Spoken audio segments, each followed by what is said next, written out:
Welcome to Education World, a place where knowledge meets curiosity.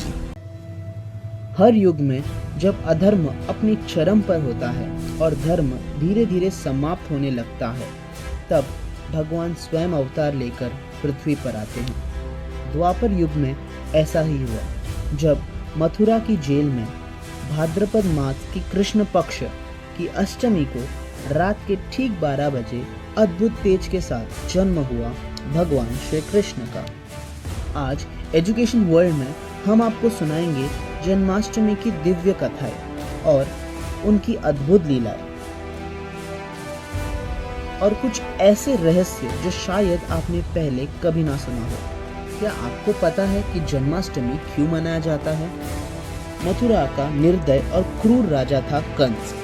Kans अपनी ही बहन देवकी के हर संतान को जन्म के तुरंत बाद मार देता था, क्योंकि आकाशवाणी हुई थी और आकाशवाणी में ये कहा गया था कि देवकी का 8वां पुत्र ही कंस का अंत करेगा। श्री कृष्ण के पिता का नाम था वासुदेव और उनकी माता का नाम था देवकी। 7 संतान मारे गए, लेकिन 8वां पुत्र के जन्म पर पहरेदार अपने आप सो गए, ताले अपने आप खुल गए और वासुदेव नवजात कृष्ण को लेकर यमुना नदी पार कर पहुंचे गोकुल, जहां नंद बाबा और यशोदा ने कृष्ण भगवान को अपने पुत्र की तरह पाला।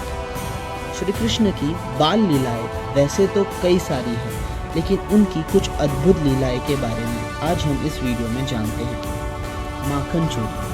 आप जानते ही होंगे श्री कृष्ण को माखन कितना ज़्यादा पसंद है। छोटे छोटे हाथों से माखन के मटके तोड़ना, गोपियों को छेड़ना, ये सिर्फ शरारत नहीं बल्कि भगवान का संदेश था कि जीवन में निर्दोष आनंद ही असली धन है। सिर्फ इतना ही नहीं, श्री कृष्ण ने अपने बाल रूप में कालिया नाग को हराया था। यमुना में विष फैलाने वाले कालिया नाग को कृष्ण ने जल में कूदकर फनों पर नृत्य करते हुए पराजित किया और बाल स्वरूप में ही श्री कृष्ण ने गोवर्धन पर्वत उठाया था। इंद्रदेव का घमंड को तोड़ने के लिए इंद्रदेव ने बहुत बारिश की। उस समय गांव के लोग डर गए और एक पर्वत के नीचे जाके बैठ गए। ये पर्वत था गोवर्धन पर्वत।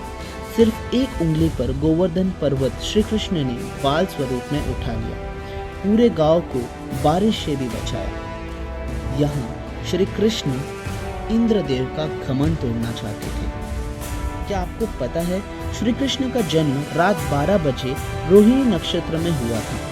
महाराष्ट्र और गुजरात में दही हंडी की परंपरा माखन चोरी की याद में मनाई जाती है। जन्माष्टमी पर व्रत रखने से मानसिक शांति और आध्यात्मिक ऊर्जा बढ़ती है।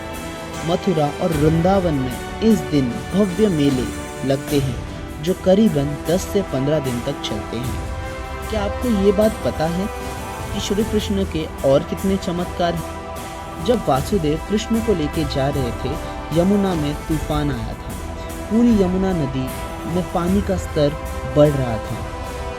वासुदेव की कमर तक पानी था और पानी बढ़ते जा रहा था, पर जैसे ही ये पानी वासुदेव के सर के ऊपर गया और श्री कृष्ण के पाँव को लगा, तभी पानी शांत हो गया, जैसे माँ यमुना स्वयं भगवान को प्रणाम कर रही है और भगवान श्री कृष्ण का स्वागत कर रही है। गोकुल में जन्म लेने के बाद कृष्ण के स्थान पर वासुदेव ने नंद की पुत्री को जेल में लाके रखा।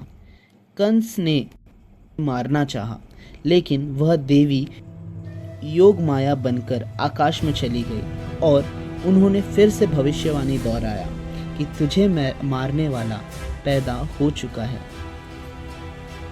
राधा मैया का जन्म श्री कृष्ण जन्म से कुछ दिन पहले बरसाना में हुआ। श्री कृष्ण और राधा का प्रेम सिर्फ प्रेम नहीं, ये आत्मा और परमात्मा के मिलने का प्रतीक है। गोकुल और द्वारका की दूरी चाहे कितनी भी हो रही हो, पर कृष्ण और सुदामा की दोस्ती कभी कम नहीं हुई। हाँ, सुदामा एक गरीब ब्राह्मण जिसके पास अपने बच्चों को भरपेट खिलाने तक के साधन नहीं था, लेकिन जब पत्नी ने आग्रह किया तो वह पुराने मित्र कृष्ण से मिलने द्वारका पहुंचे। हाथ में बस चने और पोहे से भरी छोटी सी पोटली और मन में ये सोचते हुए कि कृष्ण तो राजा है, मैं क्या भेंट दूं। द्वारका पहुंचे तो द्वारपाल ने साधारण कपड़ों वाले यह व्यक्ति को देखकर रोका, लेकिन जैसे ही श्री कृष्ण ने ये सुना तो श्री कृष्ण ने कहा, मेरा मित्र सुदामा आया है। श्री कृष्ण नंगे पांव दौड़ पड़े, उसे गले लगाया। कृष्ण ने सुदामा के पैर धोए, अपने हाथों से भोजन कराया और बिना कुछ कहे उनके घर पे सोना धन से भर दिया। ये कहानी हमें सिखाती है कि सच्ची मित्रता में कभी अमीरी गरीबी का फर्क नहीं होता। महाभारत के समय पांडवों और कौरवों के गुरु द्रोणाचार्य। कृष्ण भले ही पांडवों के सखा और मार्गदर्शक थे, लेकिन उन्होंने हमेशा गुरु का सम्मान सर्वोपरि रखा। कुरुक्षेत्र के युद्ध में जब भी द्रोणाचार्य के सामने अर्जुन आते, कृष्ण उन्हें याद दिलाते, अर्जुन ये तुम्हारे गुरु है, बिना धर्म का उल्लेखन किए युद्ध करो।